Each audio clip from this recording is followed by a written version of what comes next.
Et un grand bonjour à vous toutes et à vous tous. Nous n'étions pas là pour 01 Hebdo la semaine dernière, mais nous voilà de retour pour ce numéro 290. Bienvenue dans ce débrief de la tech de la semaine. Jérôme, bonjour. Salut François, bonjour à tous. Vous allez voir, le sommaire est plutôt sympa cette semaine encore.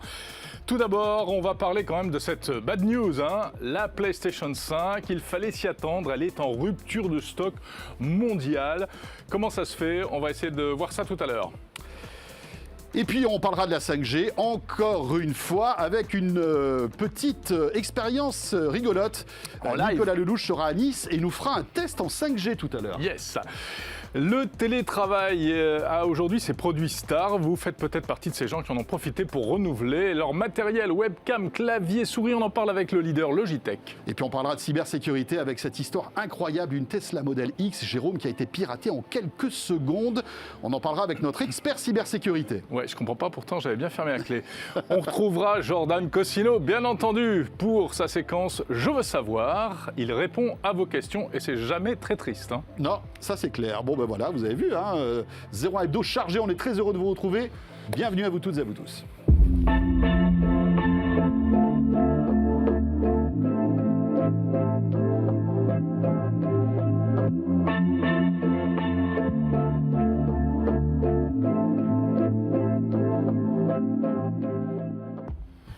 Et oui, nous sommes de retour. On est ravis de vous retrouver. Oui, Jérôme, tout va bien. Après, je le disais, une petite absence. Enfin, on était là, mais pour toute autre chose. On a eu des absences Labo Week. La Labo Week à retrouver sur 01 TV, sur 01nettv.com et sur la chaîne YouTube avec toute une semaine dédiée pour vous aider à choisir vos produits high-tech. C'est évidemment encore en ligne, en replay. Franchement, si vous devez, par exemple, choisir, je sais pas moi, un nouveau smartphone, un nouveau PC, une nouvelle console de jeu, un nouveau casque audio, à retrouver donc sur 01 TV. Tous nos conseils et sur 01net.com, bien sûr. On reprend le cours de notre activité normale avec cette actu chargée, vous l'avez vu, avec des tas de trucs intéressants qui touchent à la tech. Donc, on va commencer par l'actu de la semaine. Peut-être notre question 01 Hebdo. Alors, je n'osais pas le dire. Mais... Tu n'osais pas le dire? Non, je n'osais pas. Et avant de partir avec notre question de cette semaine, on va parler justement de sécurité. Un mot sur notre question d'il y a 2 semaines. Oui. On évoquait ensemble les objets connectés pour dormir. Est-ce que vous les utilisez? Eh bien, majoritairement non. Mais c'est intéressant, il y a quand même... Il y a un petit 25%, un quart, un gros quart, c'est pas mal, qui utilise. Enfin, un gros car ou un autobus, tout dépend. C'est comme vous voulez. C'est pas facile tous les jours. Non. Bon, en tout cas, voilà, vous êtes un quart, on va dire, vous servir d'objets connectés pour le sommeil. Ouais. Mais c'est plutôt bon signe, ça prouve que vous n'en avez pas besoin, peut-être, vous dormez bien. C'est ça. Bon, et effectivement, c'était une question à dormir debout, je suis d'accord. Ouais. Cette semaine, on va parler sécurité, Jérôme, puisque tout à l'heure, on va évoquer aussi les comptes Spotify qui ont été piratés.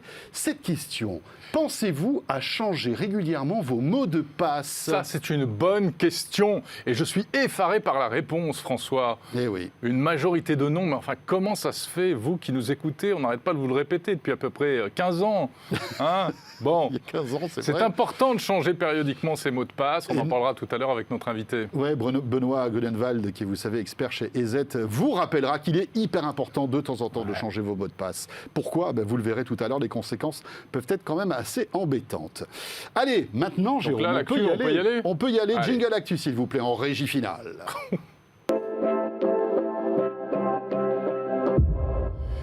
Tu te souviens quand tu travaillais à Cognac G? Tout à fait, Jérôme. Dans les années 70. J'étais tout petit. Ouais, absolument. Alors, l'actu de la semaine, on l'a dit, on va commencer par la PlayStation 5 qui provoque une espèce de folie globale, mondiale, Jérôme, peut-être même spatiale, on ne sait pas, peut-être que nos extraterrestres aussi. Ils en avaient commandé, ils ne seront pas livrés. Elle est annulée partout. Les livraisons sont annulées. Il y a des gens qui l'ont reçue quand bien même. Sûr, bien sûr. Il y a les problèmes de livraison dont on parlait la semaine dernière avec Olivier Garcia, notamment de la Fnac. C'est pas facile pour les distributeurs comme ça d'alimenter tout d'un coup tout le monde en même temps, surtout quand il y a des petits pépins au milieu. Mais surtout, le vrai problème, c'est qu'en fait, il n'y a plus de PlayStation qui sortent des usines. Eh bien voilà, c'est-à-dire que quand vous avez une équation où d'un côté vous avez une demande qui n'était pas prévue par Sony et puis de l'autre côté des usines qui ne tournent pas à fond comme tu le disais, eh bien voilà, ça provoque cet embouteillage. Aujourd'hui, et c'est le patron de Sony qui l'a dit, il est impossible de trouver une PlayStation 5. Il n'y en n'en a plus en stock dans le monde entier. Et surtout, il n'arrive plus à les fabriquer. C'est effectivement Jim Ryan, le grand patron de la division PlayStation, qui l'a annoncé. Il l'a annoncé à un média russe d'ailleurs. Et il a expliqué qu'avec le Covid, avec la demande très importante, tu l'as dit, avec un peu la désorganisation, il n'arrivait plus actuellement à fabriquer les PlayStation, ou en tout cas, il faisait en sorte évidemment que tout soit fait dans les règles. Il ne s'agit pas de bâcler la fabrication d'un produit comme ça. Et donc, pour maintenir un niveau de qualité satisfaisant, eh bien, il n'arrivait pas à fournir la demande. Alors, ce fameux patron de Sony a été quand même un petit peu plus optimiste ces dernières heures. Il a dit qu'il allait avoir, dans les jours qui viennent, les semaines qui viennent, en tout cas avant Noël, un réassort, comme on dit, de PlayStation 5, c'est-à-dire qu'il y aura une grosse livraison. Donc, peut-être que si vous avez commandé votre PlayStation 5, vous l'aurez eh bien, sous le sapin avant Noël. Ce n'est pas sûr pour tout le monde, hein, rappelons-le, puisque vous avez été évidemment beaucoup à la commander. C'est rigolo parce qu'en réalité, ce problème-là, si tu te souviens bien, c'est posé à chaque génération de consoles. Évidemment. PlayStation 4, PlayStation 3, c'est la même chose. À chaque Nintendo fois d'ailleurs. Aussi, rappelle-toi de la folie Wii U à l'époque. Des Wii U, c'était l'objet le plus convoité de la planète quand c'était sorti il y a un paquet d'années quand même. Donc finalement, voilà, c'est que l'histoire qui se répète. Ouais. Après, il y a des choses qui sont quand même amusantes, Jérôme. En fait, cet objet suscite tant de convoitise qu'il y a des gens qui sont prêts à tout pour en avoir une. Et par exemple, sur Le Bon Coin, on trouve une annonce, c'est peut-être toi d'ailleurs, c'est en fait un propriétaire d'une Ford diesel de 2004 qui a 270 000 km au compteur, qui est prêt à échanger sa voiture contre une PlayStation 5. Voilà, pour vous dire à quel point notre monde tourne bizarrement quand même, on en est là. Je ne sais pas s'il ferait une bonne affaire. En tout cas, cette console déchaîne les passions et pas en bien forcément, hein, parce que tu as vu, il y a même eu un entrepôt en France qui a été attaqué. Évidemment, ça aussi, ça arrive finalement tous les ans. Une attaque à main armée à Lyon, où ils ont fait main basse sur des tas de paquets qui devaient être des cadeaux de Noël, et notamment dans le lot pas mal de consoles. Donc il y a des gens qui l'avaient commandé, qui l'attendent et qui risquent de ne pas l'avoir à cause de ça. D'ailleurs, et puis Olivier Garcia, qui est l'un des porte-parole de la FNAC, nous expliquait justement qu'il y avait quelques cas comme ça sporadiques de livraison de PlayStation 5. Donc croisez les doigts. Hein. Voilà. Ou alors il faut être très riche. Soit vous avez une Ford diesel avec 270 000 km pour échanger, essayer d'avoir une PlayStation 5, soit, si vous êtes très riche, vous pouvez en trouver. Il y a des sites tels que Le Bon Coin, par exemple, mais il y en a d'autres. Oui, les premiers acquéreurs qui revendent leur PlayStation. Oui, ou alors tout simplement des gens qui font de la spéculation. Vous pouvez trouver des consoles à 900, 1200 euros. Rappelons qu'elles coûtent entre 400 et 500. Donc, voilà. Ça, c'est comme ça. C'est la vie, ça a toujours été comme ça. On a même vu une console à 2500 euros. C'est du délire. Plus cher que ton Nissan Qashqai. Oui. Non, enfin, j'exagère, je te tapine. Je ne vois pas de quoi tu parles. Ne commence pas à m'attaquer sur mon Nissan Qashqai. D'ailleurs, puisque tu me donnes... Je voudrais passer une petite annonce. J'échange mon Nissan Qashqai contre une PlayStation 5. Bon, voilà, ça c'est pour la PlayStation 5. On va parler maintenant d'un autre titre avec 5 à l'intérieur, Jérôme. Qu'est-ce que ça pourrait être PlayStation. Non, 5G. Ah oui, la PlayStation 5G. Voilà, exactement. Elle arrive, la PlayStation 5G. Non, on va parler de 5G aussi, parce que c'est vrai que Orange, après SFR, a décidé d'ouvrir les vannes. Exactement. SFR a lancé ses offres 5G à Nice, on en parlait la semaine dernière. Et là, c'est Orange qui nous annonce que, alors pas tout de suite, mais très bientôt, le 3 décembre, la semaine prochaine, eh bien 15 villes seront couvertes par la 5G. C'est pas mal, hein ? Ouais, soit 10% de la population, d'après les propos de Stéphane Richard, le patron d'Orange. Alors il y a Nice, Marseille, Le Mans, Angers, Clermont-Ferrand, etc. Voilà, vous trouverez la liste facilement sur Internet. Et ils promettent que d'ici la fin de l'année, 160 communes françaises seront couvertes par la 5G. Alors, ça représente, je l'ai dit, 10% de la population. Paris, pour l'instant, n'est pas concerné, mais alors ça devrait arriver. Et encore une fois, Stéphane Richard, le patron d'Orange, a dit... Il y a un moratoire sur la 5G à Paris. On attend d'avoir... Alors, il n'y a pas le moratoire des maires, mais il y a un pataquès, on va dire. Voilà, il y a un questionnement concernant la 5G. Voilà, il va y avoir un groupe de personnes, on ne sait pas trop qui c'est, qui vont se réunir. Mais c'est exactement ça. Oui, c'est ça. On ne sait pas trop quelle est la légitimité de ces personnes qui vont être consultées pour donner leur avis sur la 5G. Donc, si c'est vous, écoutez, voilà, vous avez le destin des Parisiens entre vos mains. Et le patron d'Orange dit on préfère que ce débat se fasse avant d'activer la 5G à Paris. On voit que de la part d'Orange aussi, c'est de ne pas créer de jeu, polémique, de ne pas passer et de ne en pas force. calmer le jeu, voilà, de ne pas passer en force concernant la 5G. C'est devenu un vrai problème politique, hein, et Bien d'ailleurs pas facile pour les élus qui, au fond d'eux, ont souvent une petite voix qui leur dit « je suis pour », mais en réalité, derrière, il y a des électeurs qui les soutiennent et qui sont un peu radicalisés de l'autre côté, donc c'est pas simple. Voilà. On parlera de la 5G dans quelques minutes, Ouais. avec à la fois Amélie Charnet, qui, vous le savez, notre spécialiste télécom à 0net, et puis Nicolas Lelouch, qui est à Nice. Vous savez qu'à Nice, c'est la première ville ouverte en 5G officiellement par SFR, et il nous fera quelques petites speed tests, et nous montrera comment ça marche la 5G à Nice, et il nous fera même une vision en 5G. Donc vous verrez ça dans quelques instants. Tout à l'heure. Alors, la troisième actu de la semaine dont on voulait vous parler aujourd'hui, c'est une grosse panne. François, je ne sais pas comment se porte ta start-up, mais il y a pas mal de start-up qui ont connu, et d'autres entreprises d'ailleurs, qui ont connu des difficultés depuis hier. Grosse panne sur le cloud d'Amazon, le nuage. Alors, c'est vrai que quand on a une panne de cloud et qu'on s'appelle Amazon, d'un coup, c'est terrible. ça fait beaucoup jaser. C'est un tiers du cloud mondial. Un tiers du cloud mondial. Amazon Web Services, ils sont devant, et c'est les premiers, ils sont devant Microsoft, ils sont devant Oracle, ils sont devant Google aussi, devant Google, etc. Alors c'est une espèce de web, d'internet qu'on voit pas trop en fait, hein. C'est caché, ça n'a rien à voir avec le site de e-commerce d'Amazon, hein. Mais c'est de l'hébergement, c'est des sites web, c'est des tas de logiciels qui permettent aux entreprises de fonctionner et non des moindres. Alors c'est marrant, il y a même, j'ai cru voir passer, il y a aussi beaucoup de systèmes avec des API qui utilisent Amazon Cloud, Amazon Web Services. Et donc cette panne a perturbé le fonctionnement de Sonnet connecté Ring et même d'aspirateurs robots. Ah, ça c'est embêtant. Parce que les aspirateurs robots utilisent le cloud. Donc, voilà. On vit une époque formidable. et on sait ce qui s'est passé ou pas Non, on ne sait pas encore ce qui s'est passé. On ne sait pas trop si c'est une cyberattaque. Pour l'instant, rien ne le prouve. Mais en tout cas, le service est revenu. Hein. Le service est revenu ou en train de revenir, effectivement. C'est d'une certaine complexité, malgré tout, cette chose-là. Donc ça prend du temps pour un retour à la normale totale. Voilà pour l'actu de cette semaine. On va maintenant parler sécurité. C'est un gros morceau, vous le savez. Et on va parler de deux sujets. Cette Tesla X qui a été piratée en quelques secondes. C'est incroyable. Et quand on dit pirater, c'est-à-dire qu'elle a pu démarrer et partir, en fait, hein, sans le propriétaire de la voiture. Et puis aussi cette polémique concernant Spotify, avec des centaines de millions de comptes de Spotify qui circuleraient dans la nature. On en parle tout de suite avec notre invité.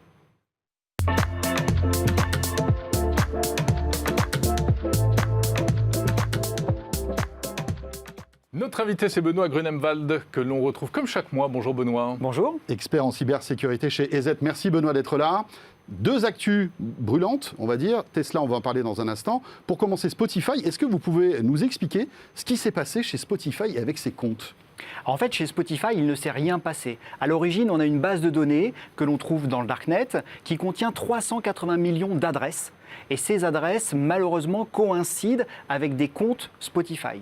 Et les cybercriminels s'en sont servis pour pouvoir attaquer l'accès à Spotify des utilisateurs, à usurper leur identité. Donc on est d'accord que là, c'est le login et le mot de passe, Complètement. En fait. C'est deux données indispensables pour se connecter à un compte Spotify. Complètement. Et c'est ce que l'on utilise d'ailleurs généralement pour se connecter à tous ces comptes ou toutes ces applications. Et ce type de base existe dans le Darknet et elles sont créées à partir de fuites de données, soit d'applications, soit de sites à la fois très connus, mais aussi parfois moins connus et donc moins sécurisés. Mais comment se fait-il que ces identifiants, ces mots de passe permettent de se connecter à Spotify alors que Spotify n'a pas été piraté ? Eh bien, lorsque l'on fait du recyclage de mots de passe, alors le recyclage, ça marche très bien lorsque l'on fait dans l'environnement. Par contre, en termes de mots de passe, le recyclage, c'est une mauvaise idée. C'est-à-dire que l'on va utiliser un mot de passe que l'on a déjà utilisé sur d'autres sites. Et lorsque le cybercriminel va utiliser des outils automatiques en plus, pour lui, c'est vraiment très simple. Il le fait pas à la main. Complètement. Eh bien, il va utiliser le login et le mot de passe qu'il trouve dans ce fichier et l'essayer sur différents sites. Et si malheureusement vous avez recyclé votre mot de passe, eh bien il pourra rentrer sur le site sans même avoir à l'attaquer. Donc ce sont les utilisateurs qui sont fautifs quelque part. C'est l'hygiène informatique qu'il faut effectivement modifier. Et le message à faire passer, c'est ne recyclez pas vos mots de passe. Benoît, mais alors ça sert à quoi de pirater mon compte Spotify? Bon, bien sûr, je peux écouter la musique gratuitement, mais en fait, ça va beaucoup plus loin que ça. En fait, les pirates s'en servent pour d'autres choses. Oui, alors ça peut aller beaucoup plus loin, notamment, on pourrait imaginer que certains artistes qui seraient en manque de notoriété ou qui voudraient avoir une belle croissance, notamment grâce à Spotify, eh bien, puissent utiliser ces comptes-là et aller eux-mêmes s'ajouter ou même se noter de manière Et illégitime. gonfler les statistiques de streaming, en fait. Complètement, complètement. On a déjà vu cela. Voilà, donc ils achètent de l'audience comme on achète parfois des faux followers, etc. C'est exactement le cas. Ça, c'est la première joli chose. Petit business, hein. Ouais, alors, Incroyable. Et alors, la morale de l'histoire, quand même, François, côté utilisateur, c'est qu'il faut arrêter d'utiliser le même mot de passe partout. Complètement. Et surtout, il faut vérifier si celui-ci n'a pas été victime d'une fuite de données. Et pour ça, il y a un site. Alors, il y a un site qui est très connu qui s'appelle Have Been Pwned. J'ai été troué. Et je fais partie d'une liste. Ce site-là, vous mettez votre adresse email. Alors surtout, on ne met pas son mot de passe. On est bien sûr d'aller sur le site officiel et pas sur un autre site. Et on met son adresse email. Et de là, il va nous sortir la liste des sites potentiellement dans lesquels on a été troué. Have been pwned. Have been pwned. Ou alors on utilise un gestionnaire de mots de passe qui est plutôt pratique, où on n'a même plus besoin de retenir les mots de passe. Complètement. Dans l'autre, par exemple, vous mettez tous vos logins et tous vos mots de passe. Et de manière régulière, on va vérifier si vous êtes dans une base de données de ce type-là. C'est peut-être ça le futur d'ailleurs, hein, des mots de passe qui sont générés automatiquement, qui sont renouvelés automatiquement, et on n'a même plus besoin de les retenir. Complètement. Pour ma part, moi, j'utilise que le gestionnaire de mot de passe. Je ne retiens plus aucun mot de passe depuis des années. Benoît, quel conseil peut-on donner à tous ceux qui nous regardent, qui ont Spotify? Au minimum, si on n'a pas un gestionnaire de mot de passe qui est l'idéal, il faut changer son mot de passe régulièrement, tous les combien à peu près? Alors, sur un site comme Spotify, qui malheureusement ne propose pas l'authentification forte, c'est-à-dire une petite application ou un SMS qu'on vous envoie avec généralement 6 chiffres pour bien s'assurer que c'est vous, eh bien, on va dire qu'on va le changer une fois par an. Alors, il ne faut pas le changer non plus trop fréquemment parce qu'après, on l'oublie. On est tenté de mettre des mots de passe trop simples. Donc, une fois par an et surtout, si possible, activer l'authentification forte parce que dans ce cas-là, même si les pirates avaient le login et le mot de passe, ils ne pourraient pas se connecter puisque c'est nous qui donnons le go final. Le dernier sésame qui est l'authentification forte. Mais pourquoi il n'y a pas d'authentification forte chez Spotify? C'est un choix stratégique de sécurité. Elle n'existe pas ou elle n'est pas activée par défaut? Aujourd'hui, elle n'existe pas. Aux dernières informations que l'on a, elle n'est pas disponible du tout. Ce qui effectivement est surprenant pour une plateforme. Alors que sur la plupart des réseaux sociaux, aujourd'hui, elle est activée, cette authentification forte. Et très simplement, avec des solutions gratuites comme Google Authenticator ou Authenti, vous avez l'authentification forte, double facteur, vraiment très simple. Oui, c'est un peu plus contraignant, mais c'est une grande sécurité. En même temps, on ne se logue pas si souvent dans son compte. Non, bien sûr. Très bien, ça c'est pour Spotify. Benoît, l'autre actualité de cette semaine, Et oui, Jérôme. pendant qu'on écoutait de la musique tranquillement, qu'est-ce qui s'est passé? Voilà, quand t'as piqué ta Tesla. Alors c'est pas la mienne, mais moi j'ai pas cette chance d'avoir une Tesla. Hein. J'ai une voiture électrique, mais beaucoup plus petite. En revanche, il y a, alors c'est pas un vrai pirate. Hein. Vous allez nous expliquer, Benoît, ce qui s'est passé. C'est un ingénieur en informatique, en sécurité, qui a réussi à pirater en tout bien, tout honneur, une Tesla, c'est ça? Complètement. Cela vient d'une université en Belgique et ce chercheur en cybersécurité a réalisé un proof of concept. Donc il a réussi à s'appuyer sur une faille BLE, Bluetooth Low Energy, et de pouvoir commencer par récupérer l'identifiant de la voiture, d'aller à côté de la clé, donc on est en Bluetooth, donc à distance, aller à côté de la clé, pouvoir récupérer d'autres informations sur la clé. À distance, mais pas très loin. D'ailleurs, on le voit très bien sur les images. Là. Il s'approche des propriétaires. Et dans le proof of concept, il dit qu'il faut à peu près 30 mètres. Finalement, c'est la portée du Bluetooth. Voilà, et à partir de là, il a piqué le mot de passe. Voilà, donc vous injectez un firmware dans la clé, donc vous reprogrammez la clé, et de là, vous arrivez à récupérer plusieurs séquences, des codes, notamment pour ouvrir les portes, les portes qui s'ouvrent, les jolies portes papillons, et pourquoi pas le coffre. Et une fois qu'il est à l'intérieur, tout n'est pas fini, parce qu'en fait, la clé, entre guillemets, cesse de fonctionner. Et donc là, il faut utiliser le port service, qui va permettre notamment aux techniciens, aux réparateurs, de faire des diagnostics sur la machine et de programmer la nouvelle clé, la clé pirate, comme étant une clé légitime. Et de là, on peut démarrer. Et là, on peut démarrer. La clé piratée ne peut pas faire démarrer la voiture, elle ne peut que l'ouvrir. Tout à fait. Donc après, il y a une autre manipulation. On est bien sur deux phases qu'il faut enchaîner pour pouvoir partir avec la voiture. Alors c'est un peu inquiétant quand même.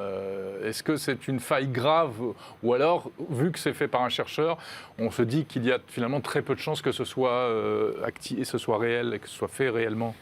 Alors, ce qu'on peut se dire, c'est que si le chercheur l'a trouvé, des cybercriminels peuvent le trouver. L'avantage que ça soit trouvé par un chercheur, on espère en premier, c'est que lui va avertir Tesla en avance, leur laisser le temps de corriger la faille, le bug, et de pouvoir déployer la mise à jour sur les Tesla. Et ça, c'est magique, parce que moi, si quelques années auparavant, on m'avait dit « tu vas mettre à jour ta voiture », j'y aurais jamais. Et oui, là, c'est possible, effectivement. Dès Benoît, que le patch sera disponible...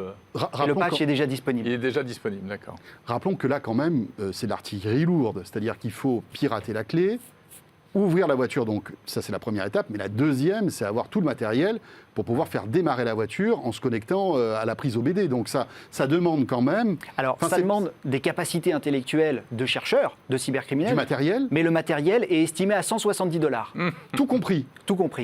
Pour ouvrir la voiture et la faire démarrer. Oui. Ah oui, c'est rien du tout. C'est Un Raspberry Pi, et exactement, puis voilà, Raspberry Pi, une antenne. Ouais. Et surtout, par contre, c'est là où le chercheur fait toute la différence, c'est qu'il faut maîtriser le protocole Bluetooth Low Energy, ses failles, ses vulnérabilités et son implémentation dans la voiture. Et quand on voit avec quelle facilité aujourd'hui ou presque on peut aussi pirater simplement les clés, ça c'est aussi une réalité. Sans parler de Tesla, pour tous les véhicules, il y a même des petits outils qui sont vendus ici et là sur Internet qui sont assez inquiétants. Alors Benoît, malgré tout, Tesla est quand même assez sûr de sa sécurité puisque je crois qu'ils offrent une Model 3 à des pirates qui réussiraient à hacker la voiture. Alors, ils ont eu offert effectivement une Model 3 à des pirates donc éthiques, oui. donc qu'on va classer dans la catégorie hacker. Et donc effectivement, ces hackers avaient trouvé des bugs. Et le bug étant tellement jugé important et utile pour Tesla qu'ils ont offert cette Model 3. Alors sur ce type de bug, je dirais malheureusement pour les hackers et heureusement pour Tesla, il n'y a pas une voiture qui est mise en jeu à chaque fois. Par contre, c'est bien des concours ouverts et les constructeurs, notamment... Des bug bounty. Les bug bounty, tout à fait, qui ont une vision réaliste de la cybersécurité, vont proposer des lots à ceux qui vont réussir à rentrer. Oui, Apple fait ça régulièrement. Il y a beaucoup d'argent à se faire, mais il faut être très très fort. Complètement. Vous, chez EZ aussi, vous essayez de découvrir comme ça des bugs ou des failles dans les objets connectés. Aujourd'hui, on le fait surtout sur la partie maison connectée. Et grâce à ça, on avait découvert une faille qu'on a appelée Crook sur des puces Wi-Fi qui a impacté plus d'1 milliard de téléphones. C'est incroyable. Ouais. Et là, de la même manière, on fait ce que l'on appelle le responsible disclosure, c'est-à-dire qu'on avertit avant le fabricant, on lui laisse le temps de créer la mise à jour, et ensuite on publie nos recherches qui permettent d'informer la communauté et surtout d'aider à ce que d'autres puissent trouver des failles dans d'autres systèmes. Ce qui a été le cas pour Tesla, d'ailleurs aussi. Et ce qui est effectivement le cas pour Tesla. Quand cette vidéo est sortie, la mise à jour sur les Tesla a été faite pour combler la faille. Complètement. On a évité à ce que les propriétaires de Tesla ne dorment dans leur voiture. Très bien, merci beaucoup Benoît pour ces deux actualités passionnantes, vraiment, comme quoi tous les mois il y a au moins une actualité. Et puis on voit bien que ça nous touche directement, alors même si on n'a pas tous des Tesla, mais en revanche l'affaire Spotify est très concernante, comme on dit. Voilà, rappelons que vous êtes expert cybersécurité chez EZ, donc, l'éditeur d'antivirus et de suites de sécurité qu'on peut installer sur son PC ou sur Mac ou même sur son smartphone. Merci beaucoup. Merci. Tiens, si on faisait un petit point sur notre question, justement, mais bien sûr, est complètement dans le sujet. Allez, on y va. Justement, on vous questionne, est-ce que vous changez régulièrement de mot de passe? Eh bien, Jérôme, pour l'instant, c'est toujours un nom qui est difficile. Benoît, ça ne doit pas vous faire plaisir, ce résultat. Mais je n'en doute pas, après avoir vu et entendu Benoît, tu vas voir, la tendance, je suis sûr, dans quelques jours, va s'inverser. Espérons-le, parce que c'est vrai que là, pour l'instant, c'est pas joli. On est à 26% de oui, 73,7% de non. Rappelons que les conséquences peuvent être graves, ransomware, enfin, tout la ces perte d'accès à ces emails, commencer par là, c'est compliqué. Oui, le mot de passe de l'email, il faut que ce soit le plus solide et que vraiment on ne l'utilise nulle part ailleurs. C'est le Graal, parce que notamment, il permet de récupérer d'autres mots de passe que l'on aurait perdus sur des comptes. Et puis, vous savez quoi? C'est rigolo de changer les mots de passe. Moi, je me suis amusé à changer le mot de passe de mon compte Spotify il y a 3-4 jours. Évidemment, toute ma famille, d'un coup, m'envoie des SMS. et là, on voit les services qui sont utilisés. Parce que d'un coup, Spotify ne marche plus, qu'est-ce qui se passe? Tu as dû connaître ça toi aussi, franchement. parce que tu donnes ton compte à tout le monde. Voilà. Bon, enfin, tout le monde, non, à la famille, quoi, quand même, c'est normal. Merci Benoît. Merci à vous. Merci Benoît. Jérôme, on va changer de sujet. On va Tout de parler suite. de produits qui vous concernent également directement. C'est tous ces petits accessoires dont on se sert de plus en plus, notamment pendant le confinement. Clavier, souris, webcam, etc. On devient très exigeant par rapport à ces produits-là. Et on en parle avec notre invité. On va recevoir tout de suite une porte-parole de Logitech.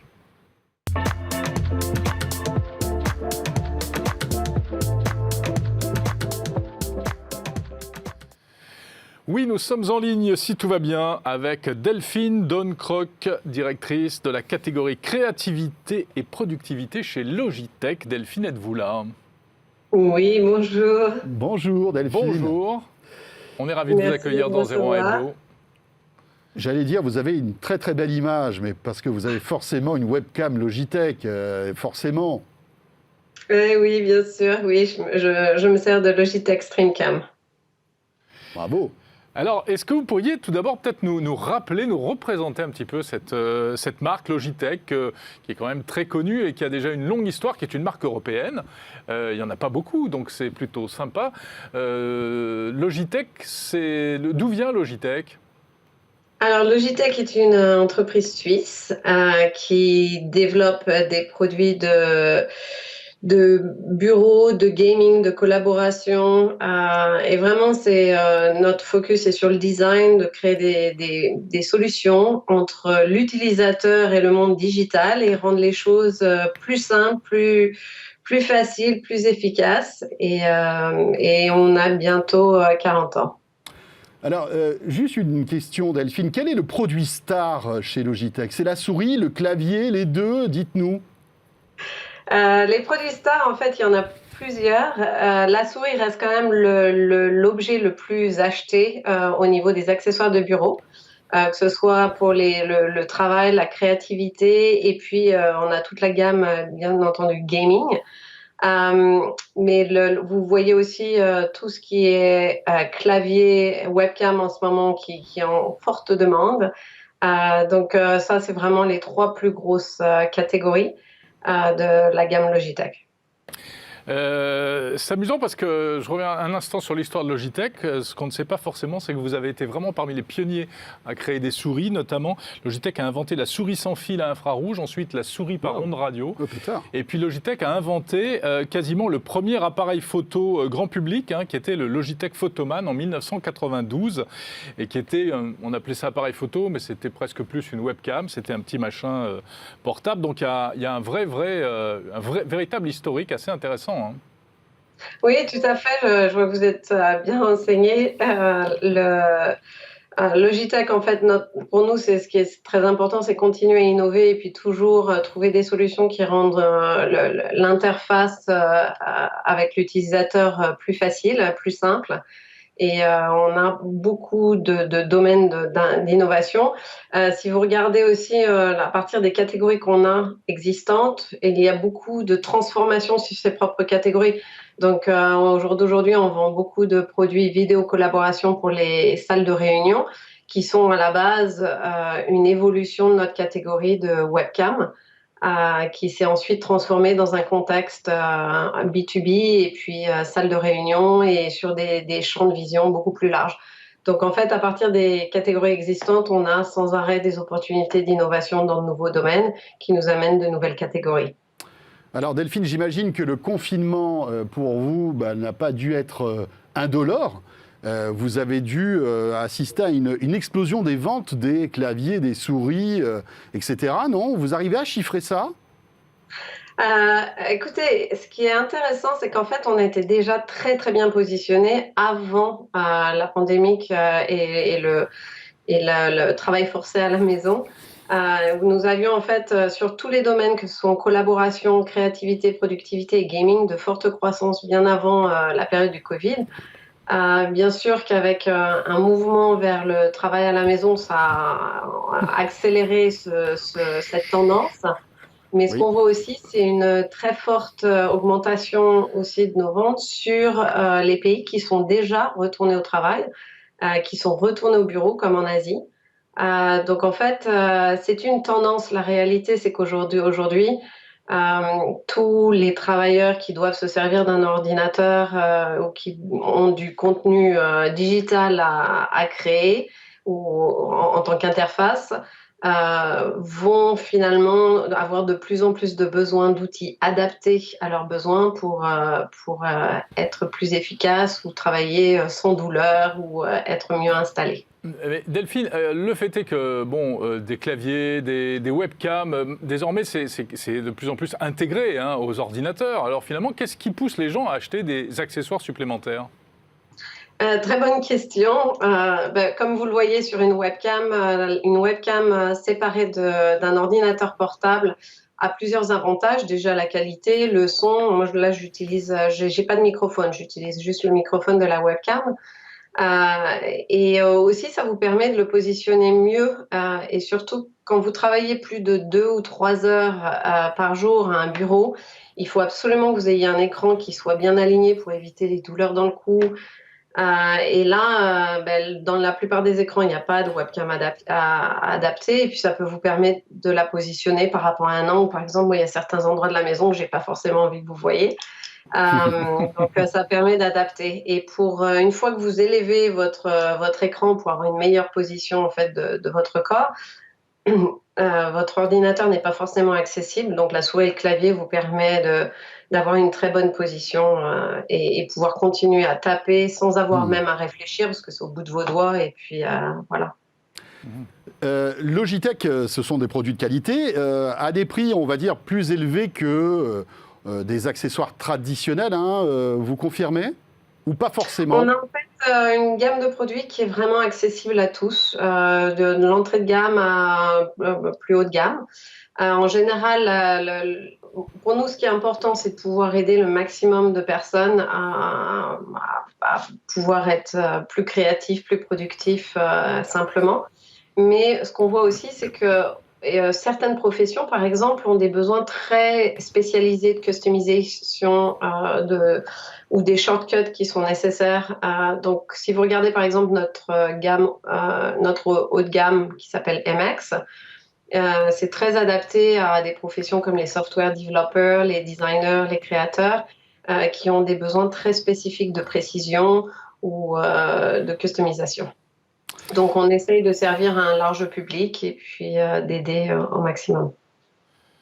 Très bien, Delphine, merci beaucoup. Il y a un clavier notamment qui a la cote là en ce moment. C'est un peu le truc de fou qui s'arrache chez les gamers, les codeurs aussi. Je ne sais plus comment il s'appelle ce clavier avec des couleurs partout. Vous avez la référence en tête ou pas, non ? J'ai pas la référence en tête, je vois exactement. Excusez-moi, oh là là, je vais me faire. Non, j'ai pas la référence en tête. C'est pas grave, Delphine. C'est pas grave, ne vous inquiétez pas. Jérôme adore poser des questions pièges, il ne s'en rend même pas compte, c'est ça le truc, c'est comme ça. Merci beaucoup en tout cas, merci. Merci. Merci beaucoup, au revoir. Voilà, tu as démoralisé notre invité. Pas du tout. 4 secondes, Jérôme, non, je te félicite. J'ai apporté une information supplémentaire. Et qu'on n'a même pas eu, finalement. Je ne sais plus comment s'appelle ce clavier. Non, mais c'est un clavier, ils sont tous fous de ça, dans les startups, etc. Il est petit, compact, machin, tout ça. Très bien. Bon, écoutez, après donc les claviers et les souris, je vous invite maintenant, Jérôme, à... De quoi on parle ? Eh bien, à Nice. On va à Nice. Ouais, moi ça me va. Ça te va à Nice ? Il fait très beau. On va voir ça tout de suite super. avec Nicolas Lelouch. Et puis Amélie Charnet, notre dossier 5G, c'est parti.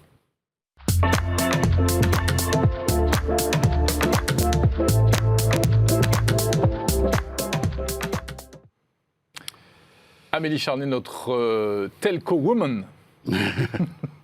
La princesse de la 5G est là, mesdames, messieurs. Bonjour Amélie. Bonjour Amélie. Bonjour.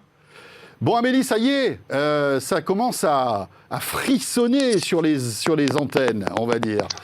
Ça commence, voilà, ça y est, la 5G commence à s'installer. Alors, pas de velours. On a eu des annonces chez SFR la semaine dernière. Orange, là, appuie sur le bouton de la 5G. Je crois que c'est le 3 décembre, c'est ça. 3 décembre, oui. Et on a Bouygues Télécom aussi qui va lancer la 5G le 1er décembre, 2 jours avant Orange. Oh là là là là, ça c'est une information qui est toute fraîche, ça, Amélie. Ah oui, le 1er décembre. Non, c'est pas tout frais. Ils l'ont annoncé il y a quelques jours, en fait. Il n'y a plus que Free Mobile qui réserve encore. J'allais dire, il en manque plus qu'un. Voilà, Free Mobile, pour l'instant, pas d'infos. pas d'infos et peut-être qu'ils seront les derniers à lancer la 5G. On va voir, mais on n'est pas à l'abri d'une surprise avec eux. Alors Amélie, bon, la question qu'on se pose évidemment, c'est de savoir si on a intérêt à y aller tout de suite sur la 5G, aussi bien au niveau appareil qu'au niveau forfait. Oui, alors bon, on peut peut-être rappeler les 3 critères pour avoir accès à la 5G. Il faut non seulement avoir un smartphone 5G compatible, mais aussi avoir fait la démarche auprès de... Bah non, en c'est fait. pas vrai. Non. Donc, en plus du smartphone, il faut aussi avoir un forfait 5G. Il faut basculer son forfait chez son opérateur. Et évidemment, il faut être couvert en 5G. Et c'est là que ça se complique. Puisque pour l'instant, il n'y a que la moitié d'une ville en France qui est couverte en 5G, Nice. Donc, la semaine prochaine, on aura quand même 15 villes de plus avec Orange, peut-être quelques villes en plus avec Bouygues, mais ça reste quand même très limité. Donc, pour le moment, et même, je dirais, tout le territoire français ne sera couvert en 5G que dans 10 ans, en 2030. Donc, pour l'instant, rien ne sert de se précipiter. Et surtout, pour l'instant, juste le débit va augmenter. Donc, il y aura un certain confort. Ça va servir aussi à décongestionner la 4G. Mais les applications les plus impressionnantes, les bénéfices les plus grands, on les aura qu'en 2023. Est-ce que tu as déjà testé la 5G, Amélie, avec ton téléphone ? Eh ben non, parce qu'en fait, j'habite à Paris comme vous et que Paris, apparemment, la 5G n'arrivera pas avant 2021. Bon. Puisque, oui, il y a pas eu de moratoire, mais en fait, il y a une espèce de panel de citoyens qui a été désigné. Ils doivent rendre leurs conclusions dans quelques jours. Et ensuite, il va y avoir la charte de la téléphonie mobile à Paris qui va changer. Donc, il va y avoir des délais administratifs quand même assez longs. Et normalement, on n'aurait pas de 5G à Paris avant janvier.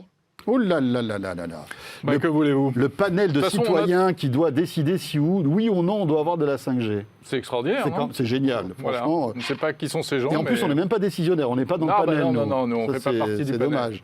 Ouais. Bon, c'est un petit peu Amélie. plus compliqué que ça. Ils vont faire des recommandations. Donc, c'est pas eux qui vont décider. Ça va être soumis au Conseil de Paris ensuite. Et c'est bien les élus locaux de Paris qui décident. Bon, d'accord. Mais les recommandations serviront à quelque chose ou c'est juste pour dire on recommande, mais bon, on s'en fout? Ça, je sais pas. Il faudra voir les conclusions. Parce que on saura ça vers le 17 décembre. Je pense que la réponse est dans la question. C'est un peu le risque des recommandations. C'est qu'on peut recommander des trucs et puis que ça ne sert à rien. Ça fait plaisir. Ça occupe. Mais alors, de toute façon, Paris a toujours été en retard. On a eu le Wi-Fi après tout le monde, les Wi-Fi, les hotspots publics. Ouais, mais la 4G, je suis pas sûr. La 4G, on n'était pas parmi les premiers. Non, ça avait démarré à Marseille. Bon, Amélie, tu sais quoi? On va te faire quand même un petit peu, à mon avis, rager, parce que nous allons aller à Nice, retrouver Nicolas Lelouch, que tu connais bien. C'est ton voisin de bureau. En ce moment, il est à Nice. Et tu sais quoi? Il capte la 5G, Amélie. Petit vénard, Nicolas, es-tu là? Et oui, je suis là, bonjour, vous m'entendez? Salut Nico. Oula, t'es à contre-jour, mon grand, mais c'est pas grave. Gros c'est pas grave. Bonjour, j'ai mis une lumière devant moi pour faire un peu compliqué, désolé. On fait comme on peut. Mais en tout cas, si vous voulez savoir quelque chose, ce duplex est effectué en 5G. C'est pas vrai. Yes. Et figurez-vous que si, et ça a l'air de fonctionner pas trop mal. J'espère qu'on va pas être interrompu parce qu'on passerait un petit peu pour des idiots. Mais en tout cas, pour l'instant, ça marche bien. Alors voilà, on voit, bon, en plus il a l'air de faire très très beau à Nice, ce beau ciel bleu. La 5G n'empêche pas le ciel d'être bleu. Non, ça c'est clair. Je ne sais pas s'il y a une relation de cause à effet, mais c'est pas mal. Ouais. Enfin, cela dit, à Paris, regarde, il n'y a pas de 5G, mais il fait beau aussi. Oui, il n'y a jamais de ciel bleu. Alors, Nico, juste une chose, parce qu'avec Jérôme, depuis tout à l'heure, on rêve d'avoir un speed test en 5G. Je suis sûr qu'Amélie aussi rêve d'avoir un speed test en 5G. Tu nous fais ça en live? Tu nous fais ça en live ou On peut tenter de faire ça en live en prenant en compte une chose. Le problème, c'est comme je suis en partage de connexion, ça a tendance à sauter et à passer de 4G à la 5G, ce qui n'est pas le cas depuis tout à l'heure. Donc, j'espère juste que le speed test va bien se passer. Mais on peut essayer de faire ça. En fait.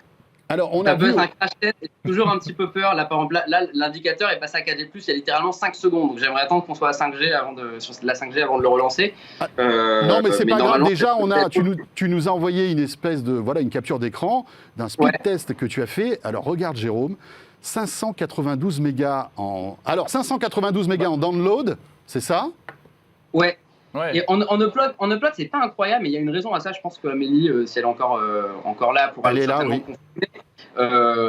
J'ai cru comprendre que l'upload n'est pas encore passé en 5G. On est encore sur de l'upload 4G et du descendant 5G. Donc c'est a priori normal, il n'y a aucune ville, aucun pays dans le monde qui propose de l'upload vraiment ultra puissante grâce à la 5G. Ouais. Ça reste vraiment que sur le descendant pour l'instant. Tu confirmes, Amélie ? Alors, je n'entends pas ce que dit Nicolas. Ah, c'est embêtant. C'est normal, il est en 5G. C'est vrai, voilà, c'est ça. C'est vrai que là, on fait un duplex avec 2 systèmes différents. Pour tout vous dire, Amélie est en FaceTime et Nico est sur Skype. Et évidemment, tout ça ne communique pas entre eux. C'est intéressant, ça veut dire que la 4G et la 5G ne passent pas ensemble. Non, juste Amélie, la question que Nicolas te posait, c'était il a de très bons résultats en download, quasiment 600 mégas, mais en upload, c'était pas très bon. Et il soupçonne que en fait, le réseau ne soit pas totalement encore en 5G et que l'upload soit encore en 4G. Est-ce que tu avais entendu parler de ça ? Alors, en fait, de toute façon, jusqu'en 2023, le cœur de réseau va rester 4G pour les opérateurs. On passera à la 5G qu'en 2023, mais normalement, ça ne doit avoir une incidence que sur la latence. Donc, le débit montant et descendant... Oui, le débit montant et descendant devrait augmenter tous les deux et ça correspond à peu près aux chiffres que m'avait donné Orange. On peut espérer avoir jusqu'à 500 mégabits par seconde de débit descendant, sachant que Nico doit être tout seul sur le réseau 5G à Nice, là, non ? Ah bah oui, tu es tout seul là sur le réseau. C'est aussi ce qu'il y a à prendre en compte parce que les premiers tests que je fais pour l'instant, déjà j'ai 3 appareils, vous me connaissez, toujours plein de téléphones. Vous avez raté pendant qu'Amélie parlait, j'ai réussi à faire un speed test en 5G, j'ai essayé de le montrer, je ne sais pas si ça a été montré, on est à 306 en descendant, en étant en intérieur dans un immeuble, donc c'est pas trop mal parce qu'en extérieur en bas, je suis monté dans les 600 tout à l'heure et normalement je vais me rapprocher d'une antenne tout à l'heure et j'espère arriver à monter à 1000, ce qui normalement est faisable. Donc ça on va le voir et de toute façon il y aura un article ce week-end sur 01net où on présentera tout ça en détail. Maintenant, ce que je remarque déjà, c'est que tous les appareils ne se valent pas en 5G. Il y a un gros avantage. Première chose, iPhone, Google Pixel, pas encore compatible parce qu'il faut attendre une mise à jour des réglages opérateurs qui n'est pas encore disponible. Et ça dépend d'Apple et de Google en l'occurrence. Donc du coup, sur mes appareils de test, j'ai uniquement un Galaxy S20 Ultra de Samsung et un Huawei Mate 40 Pro. C'est simple, on s'y attendait, le Huawei est vraiment supérieur au Samsung. Sur le Huawei, j'ai à peu près de la 5G tout le temps, j'ai des très bons débits. J'arrive à monter justement à 600 comme je vous ai dit. J'ai aussi réussi à télécharger un épisode de série en 2 minutes contre 7 minutes en 4G. Alors que sur le Samsung, ce que je remarque, c'est que la 5G va vite au début, et puis d'un coup, le téléphone ralentit, rebascule en 4G, puis repasse en 5G, puis passe en 4G, et j'ai l'impression que le modem ne tient pas du tout le coup. C'est des tests assez légers, ce que je fais, et pourtant le téléphone chauffe, alors que ce n'est pas du tout le cas chez Huawei. Donc on est en train clairement d'expérimenter ce que nos confrères américains disent depuis des mois, que la 5G galère encore sur les premiers appareils, et sans surprise, Huawei est loin devant. Donc ça, c'est déjà la première impression. Mais juste avec une petite question, en regardant la capture d'écran de ton speed test, on se rend compte que la latence quand même est élevée. On est à 34 millisecondes, alors que c'est l'une des particularités de la 5G, c'est qu'on nous promet une latence très très faible. Amélie, 34 millisecondes pour un speed test, finalement, alors c'est assez technique, mais malgré tout, c'est quand même assez élevé, non, pour de la 5G ? Oui, c'est ce que je disais en fait. Jusqu'en 2023, il n'y aura aucun bénéfice sur la latence. Elle ne sera pas réduite par rapport à la 4G. Parce qu'on est toujours en cœur de réseau 4G. Donc c'est pour ça que quand les opérateurs disent « Oh, on va vous lancer des super applications de réalité augmentée, réalité virtuelle, des jeux dans le cloud », en fait, on n'aura pas vraiment de bénéfice par rapport à la 4G pour le moment en 5G. Il faudra vraiment attendre 2023 pour voir une différence. 2023, oui, c'est dans 3 ans, quoi. Et ça, je peux vous le confirmer, j'ai essayé. 2 ans. J'ai essayé malheureusement pas. C'est pour ça que pour le moment, la 5G, c'est pas non plus indispensable. C'est pas un prétexte pour changer tout de suite de smartphone. Ça va s'améliorer dans le courant de l'année 2021 et en tout cas en débit descendant et en confort d'utilisation, ça apporte un petit plus. Dans l'immédiat. Mais avec des forfaits qui sont en moyenne 5 € plus chers qu'avec la 4G quand même. Oui, Nico, tu voulais nous dire quelque chose. Justement, je confirmais ce que disait Amélie, notamment sur le cloud gaming. J'ai pas pu essayer sur le Huawei Stadia parce que vous vous doutez, Stadia c'est Google et Huawei ils s'entendent pas vraiment. Mais du coup, j'ai pu essayer sur le Samsung et je suis assez déçu. C'est-à-dire que en 4G c'était impossible à utiliser, mais il y a quand même pas mal de lag et ça n'a rien à voir avec une connexion fixe, très certainement à cause de la latence. Donc pour le coup, la 5G ne fait pas le miracle. On va tenter, je vois 5G, donc on va tenter de faire un speed test en direct. Pour terminer, pour la route. On va voir, allez, ça a l'air de pas être trop mal, on a l'air d'avoir des bons chiffres, je sais pas jusqu'où on va réussir à monter, mais là on est connecté à la 5G de SFR.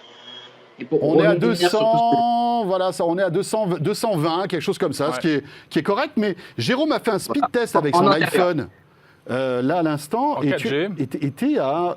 Je suis monté à 376 en débit descendant et avec un ping, donc une latence d'à peine 23 millisecondes. Voilà, et tu es en 4G. Je suis en 4G, oui, absolument. Donc voilà, comme quoi la qualité du réseau, l'endroit où on est, etc., est important. Merci à tous les deux. Merci Nico, Anis, avec cette première vision en 5G, en espérant qu'on en ait beaucoup d'autres.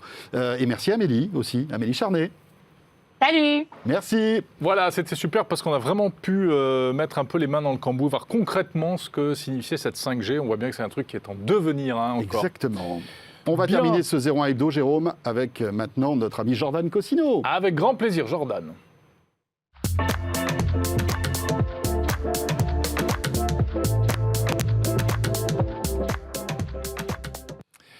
Mais avant cela, peut-être un petit tour du côté de la question. C'est la séquence questions, en fait, maintenant.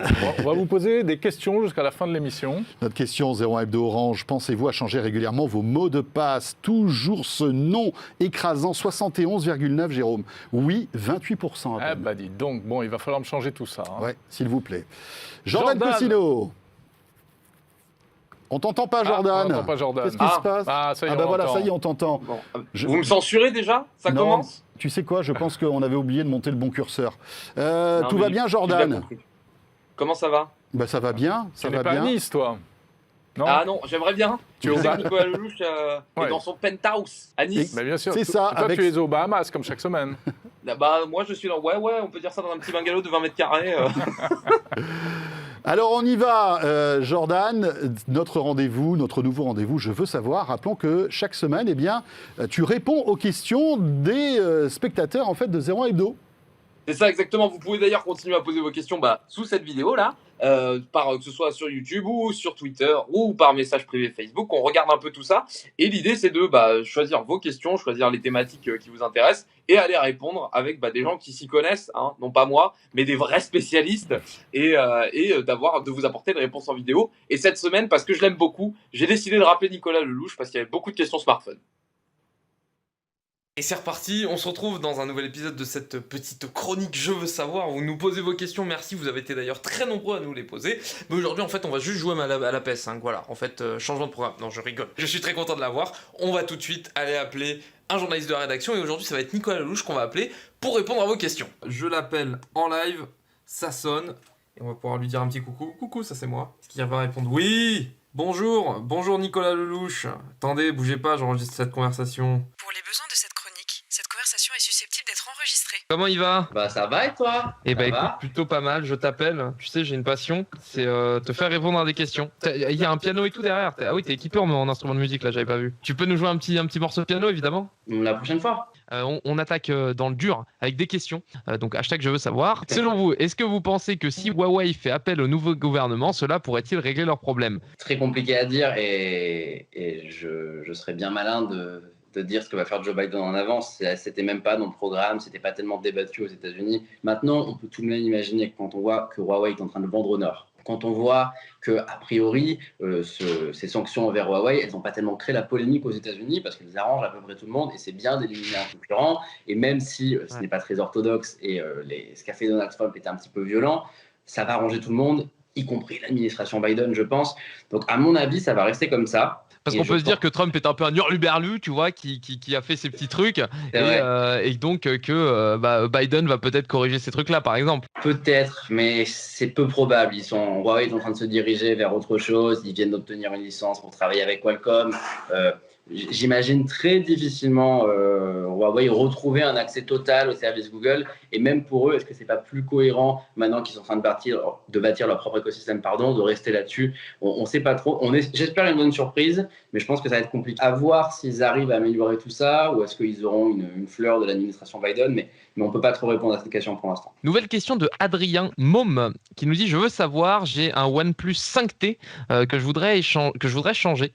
pas d'encoche ou de poisson, 5G et un appareil photo de 2 mégapixels car la photo ne m'intéresse pas du tout. Donc pas de photophone et pas de Huawei. 450 € maximum. Qu'est-ce que vous me conseillez? Merci d'avance. PS, vous êtes tous extra, sauf Nico. Ça, il ne l'a pas dit, mais je le pense. D'accord, très bien, c'est pas grave. 450 €, c'est une valeur un peu piège parce qu'on est pile en dessous de 500 et à 500, on a des très bonnes choses. Je dirais à 450 €, si on est prêt à mettre les 50 € de plus, j'ai envie de tenter de recommander le Pixel 4a 5G qui a une autonomie incroyable, qui est 5G, qui a un bon écran, donc c'est vraiment un produit extrêmement bien équilibré avec un processeur milieu de gamme de plutôt bonne qualité. Après, en dessous, donc du coup, si on reste sur le prix des 450 €, pour 400 €, on a le OnePlus Nord, qui est un super smartphone milieu de gamme, qui pour le coup, la photo, c'est pas son truc, donc là, on rentre bien là-dessus, mais on a vraiment une qualité de finition qui est très bonne, une super interface logicielle, un écran 90 Hz et une bonne fluidité. Donc, c'est pour moi, Pixel 4a 5G et OnePlus Nord, ça serait mes deux choix sur lesquels tu partirais? Ouais, là-dessus. D'accord. Toujours dans les smartphones, il y a Basu Rera. Je suis à la recherche d'un téléphone Android à max 350-400 € et qui possède un écran le plus lumineux possible. Quel modèle me conseillez-vous? Tu aurais dû me prévenir de cette question en avance parce que nous avons un outil avec le laboratoire de 01net qui permet de savoir ça précisément. Donc, ce que je vais faire, c'est que je vais faire ça en direct. Je vais même te montrer à quoi ressemble l'outil. Voilà. Parce que plutôt que de donner un résultat de tête, ça sera mieux. One eternity later. Donc, du coup, avec cet outil qui montre tous les résultats qu'on peut au laboratoire de 01net, donc ça permet de savoir, par exemple, qu'aujourd'hui, le Galaxy S20 de Samsung est largement au-dessus avec 1030 candela par mètre carré. Donc, c'est le record. Mais ce n'est pas le bon prix. Par contre, du coup, sur le prix sur lequel on nous a posé la question, en l'occurrence, dans 350-400 €, le OnePlus Nord qui a 400 €, il a 768 candela par mètre carré. Donc, c'est très bien. Le Pixel 4a 5G dont on parlait tout à l'heure, 758 candela par mètre carré aussi. Le Pixel 4a normal, donc à 350 € à 739 candela par mètre carré. Donc là, je donne beaucoup de chiffres, hein, mais vous n'êtes pas obligé de les retenir. Mais l'idée étant que sur ces produits-là, donc à peu près les mêmes que sur la question de tout à l'heure, c'est pas tellement une coïncidence, c'est de très bons produits. Donc Pixel 4a, OnePlus Nord, on a une très bonne luminosité. Ça serait sur ces produits que tu partirais. Pointerais, ouais. Ok. On va partir sur une dernière question. Alors là, le pseudo, je vais le dire comme je peux, c'est S3B45113N. Qui veut savoir, avec les Mac sous ARM, est-ce que les vrais logiciels Mac pourront être utilisés sur les derniers iPad? Non, c'est pas dans l'intérêt, c'est plutôt l'inverse. C'est plus les applications iPad qui sont portées sur Mac que l'inverse. Si on parle des anciennes applications Mac, les applications codées pour Intel, non. Parce qu'elles sont Intel, elles ne sont pas rétrocompatibles avec les processeurs ARM. Alors que dans le cas inverse, c'est différent. C'est les applications ARM qui sont nativement sur ARM et les applications Mac qui sont émulées. Maintenant, est-ce qu'on peut imaginer que les développeurs d'applications vont apprécier le fait que tout soit plus simple et donc porter leur application Mac sur iPad après, une fois qu'ils l'auront adapté à ARM? Peut-être. Mais il n'y aura pas de compatibilité automatique comme la question comme ça a été demandé. Ouais, tout à fait. Exactement. Eh ben écoute, c'était très clair. Je vais pas te prendre plus de temps, Nicolas. Merci beaucoup pour je vais aller jouer au piano du coup. Bah oui, va t'entraîner au piano, parce que la prochaine fois que je t'appelle, je fais un petit truc, n'importe quoi. En vrai, pour tout te dire, c'est plus la guitare mon truc. Le piano, c'est pas. La prochaine fois, tu sais quoi? Si les gens veulent des morceaux de guitare, ils le mettent dans les commentaires. Et prochaine fois, promis, on fait jouer à Nicolas un petit morceau de guitare histoire de voir s'il se défend vraiment bien. Bon courage, Nico. Bonne soirée. Puis on se rappelle bientôt. À toi, j'espère pas trop bientôt quand même, s'il te plaît. Oui, pas tous les jours non plus. Voilà, merci.